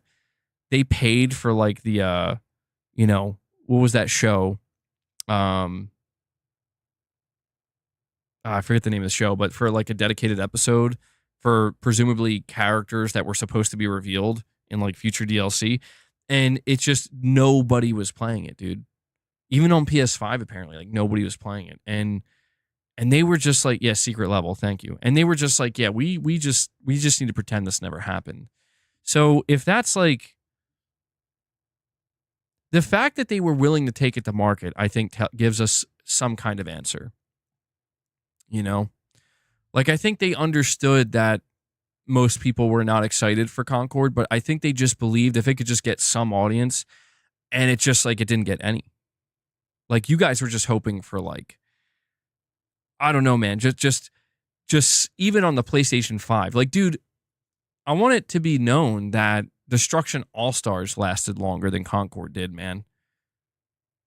So I don't know at this point, like, when it comes to Fairgames in particular, like, is their expectation if you guys can just do like 15% better than Concord, we will stick with you? I don't know. Really, really crazy turn of events with Sony's live service plans.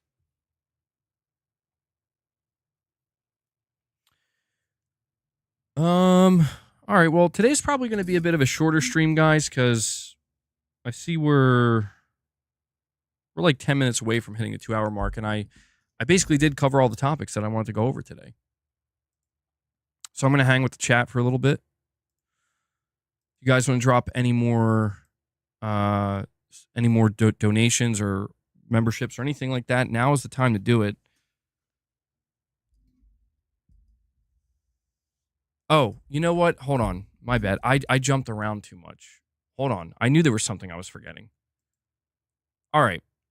I was in the middle of covering Saros, and then I think I read a super chat, and then I moved right on the Marathon and Fairgames. Let me finish up with Saros. I'm going to reread this just so I make sure we go over.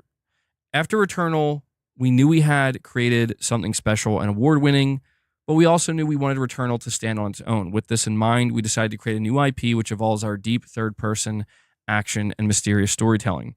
Saros is an action game with the haunting story of a lost off-world colony on Carcosa under an ominous eclipse. You play as Arjun Devraj, a powerful solitary enforcer who will stop at nothing to find who he is looking for. Our goal is to create an emotional and powerful character study that explores the cost it takes to create a new future. Arjun is performed by Raul Kali of Midnight Mass and the Fall of the House of Usher. Raul is truly bringing Arjun to life in a stunning performance. He has been a brilliant collaborator to tell our story and champion for the game. He is also not alone on Carcosa, and we will reveal more of our fantastic ensemble NPC cast and story information ahead. So I just want to point this out here. This, I think, is pretty important to highlight, and I think it's going under the radar. They're confirming that this time around there's going to be other characters and NPCs in this game, in this story, and in this world. That is important because Returnal didn't have any of that. So it sounds like we might get a very different type of story, or it might unfold very differently compared to what we got with Returnal. They continue here by saying a key gameplay distinction between Saros and Returnal is permanent resources and progression, making every death valuable. After every death, you will face a changed world, but in Saros, you will be able to choose and permanently upgrade your loadout from an evolving set of weapons and suit upgrades to come back stronger, to overcome the challenges you face on Carcosa. We cannot wait to share more about our gameplay, art, audio, music, technology, story, how we push the PS5 console hardware, and more from everyone working on Saros. Expect your first look at extended gameplay later this year. Saros is the next single-player action game from Housemarque and our amazing collaborators. So, a key gameplay distinction. You will have permanent resources and progression after every death. Now, this to me is possibly the most relevant piece of information from the gameplay perspective, because a lot of you guys, or not a lot of you, but some of you were saying earlier that you really got stuck on Returnal and it was really challenging and you weren't able to overcome it. This to me is going to change. I think it's a major differentiator in, I think, making the game. I mean, I know people don't like the word accessible, but honestly accessible in that, like, if you persist, you can get stronger. And so there's an opportunity to potentially grind to get better, to get stronger. And that's how you can kind of overcome it. This exists in like in FromSoft games where except maybe Sekiro, but Dark Souls, Bloodborne, Elden Ring, if you hit a wall, you can grind. That is a viable option. Everybody uses a joke like get good and whatnot, and that's fine. And that's what most people try to do. But if you really need to, you can just grind and you can get powerful and stronger and you can just build your stats up.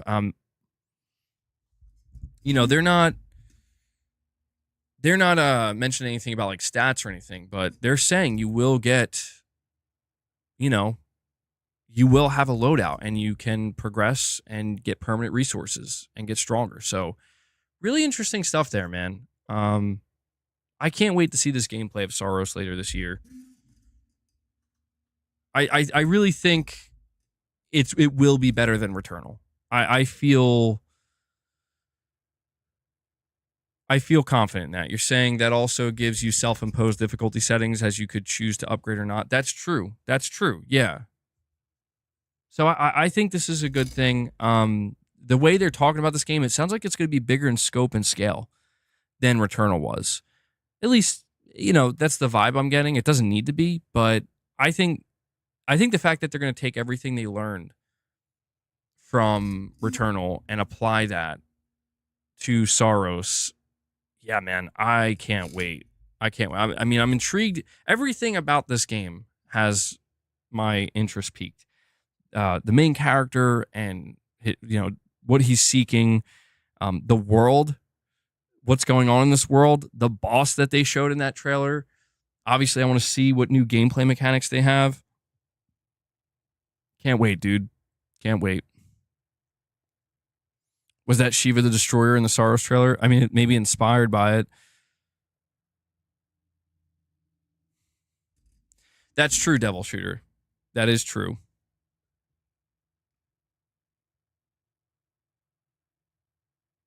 In Saros, you must redeem a Target gift card. That's the journey, bro. That's what he seeks. The redemption of his Target gift card.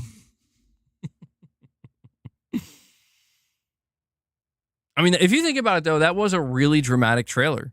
Like, it was very dramatic. It was very serious. You think they're diluting the game for casuals? They should at least have a difficulty mode, which stops this. Well, I'm not so sure because, again, like what somebody said, the assumption for now anyway is that you can choose. You can choose if you want to upgrade or not, right? I mean, maybe you can't.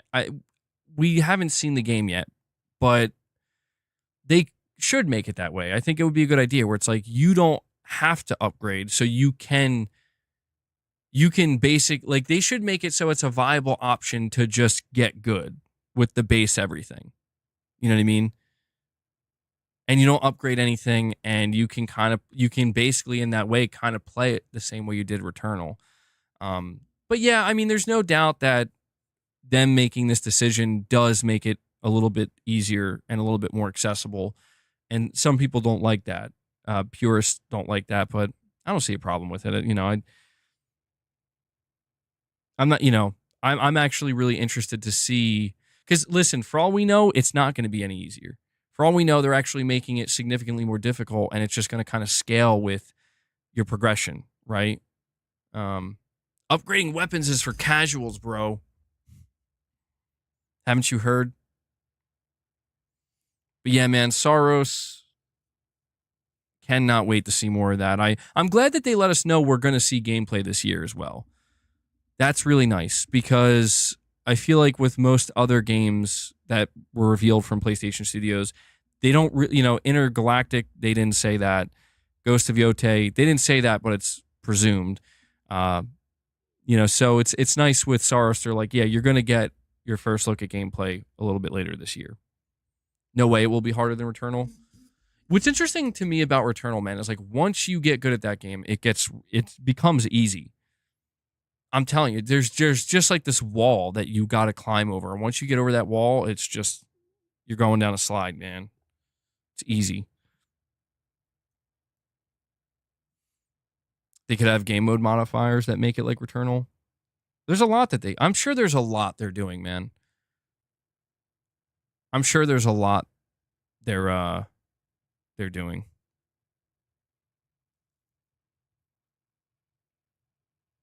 Because they're revealing, I think, a good amount of info here. But it's, you know, just like what we saw with Ghost of Yote, like, it's a good first reveal. This is really all you need to talk about right now. But there's really just so much we don't know.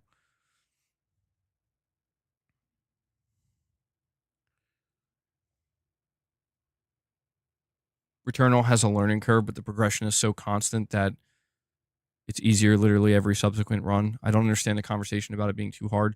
Well, I think it's just because, from my experience, I think when you talk about Returnal, I think it's the weapon selection. Like, the weapons are pretty unique, you know, and there's certainly some weapons that are way better, I think, than others once you figure out how to use them. And I think maybe part of the difficulty of Returnal is if you never really take the time, or you never get to that point where you just figure out how to use some of these weapons properly, I think it can kind of leave you in between a bit of a rock and a hard place. Because if I recall correctly, it was when I started to become a little bit more open to trying these different weapons. I forget the names of them, but there were just some weapons that, like, they seemed too intimidating. Like, I don't know what I'm doing here. I don't know how to use this. This just seems like it's going to make it even harder. But once you figure out how to use it, you're like, holy shit, this is actually making it like easy mode. But yeah, and that's true. Some runs just suck. But guys, we're hitting the 2-hour mark. I am keeping today's stream a bit shorter. Didn't have a whole ton of topics to go over and talk about. So I think this will be like a good place to wrap it up. Guys, thank you so much for joining me today. And thank you for hanging out with me. I did put out, no, I'm not going for 5 hours, bro. I'm not going for 5 hours. I'm sure we'll have plenty of other streams coming up that are going to be ridiculously long. So you won't have to necessarily worry about that. But I did put out a video earlier as well. I actually decided to just put the same thumbnail and the same title. So if you want to go just watch the condensed version of this. But yeah, shorter stream today. You know, for all the people that complain to me, they're like, your streams are too long. You know, I do see some people complain about that. Well, here you go. I got a shorter one for you, 2 hours. But I want to thank everybody for tuning in and hanging out with me. Hit that like button on your way out. Thank you to everybody who dropped any support, whether it be direct donations or super chats. And I also want to give a shout out to Devil Shooter for doing the timestamps. All right, he does a great job with those timestamps. If you see him in the comments, give him some thanks, show him some love. And yeah, that's going to wrap it up for today. So guys, once again, thank you. I will catch you in upcoming streams and upcoming content in the week ahead. So I hope to see you there. And until next time, take care, everyone.